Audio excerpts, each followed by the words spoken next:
छोटी उंगली से नाखून काटना शुरू करें और सीधे पैर के अंगूठे तक काटते हुए ले आएं, यानी छोटी उंगली से अंगूठे तक काटते हुए ले आएं। उसके बाद में उल्टे पैर के अंगूठे से शुरू करें और उल्टे पैर की छोटी उंगली तक काटते हुए ले जाएं। जी हाँ दोस्तों, यानी सीधे पैर की छोटी उंगली से शुरू और उल्टे पैर की छोटी उंगली पर ख़त्म।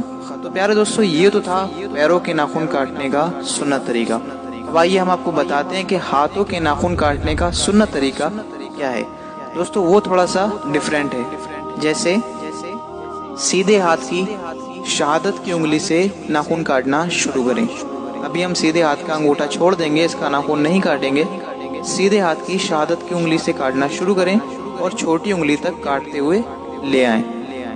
फिर उसके बाद उल्टे हाथ की छोटी उंगली से नाखून काटना शुरू करें और आप उल्टे हाथ के अंगूठे तक काटते हुए ले जाएं।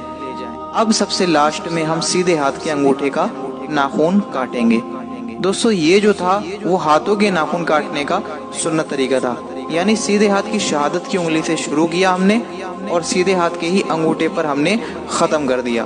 तो दोस्तों और एक बात और, प्यारे आका सल्लल्लाहु अलैहि वसल्लम ने फरमाया कि बुध के दिन नाखून काटने से परहेज करें, क्योंकि बुध के दिन जो भी कोई शख्स नाखून काटेगा तो उसके शरीर पर सफ़ेद सफ़ेद दाग या धब्बे हो जाते हैं। प्यारे दोस्तों, मेरे आका ने जो भी आज तक फरमाया वो सब सच है और नाखून किसी भी दिन काट सकते हैं, लेकिन ज़्यादातर कोशिश ये करें कि जुमे के दिन नाखून काटें।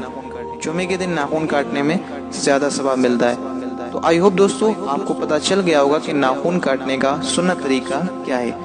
इस वीडियो को ज़्यादा से ज़्यादा शेयर करें, क्योंकि आप शेयर करेंगे और हो सकता है लोगों को पता चलता रहे। तो जितना ये वीडियो आगे शेयर होती रहेगी आपकी प्रोफाइल से, उसका सवाब इंशाअल्लाह अल्लाह पाक आपको देता रहेगा। दोस्तों ये सवाबे जारिया होता है। तो चलिए दोस्तों मिलते हैं नेक्स्ट वीडियो में, तब तक के लिए खुदा हाफिज़।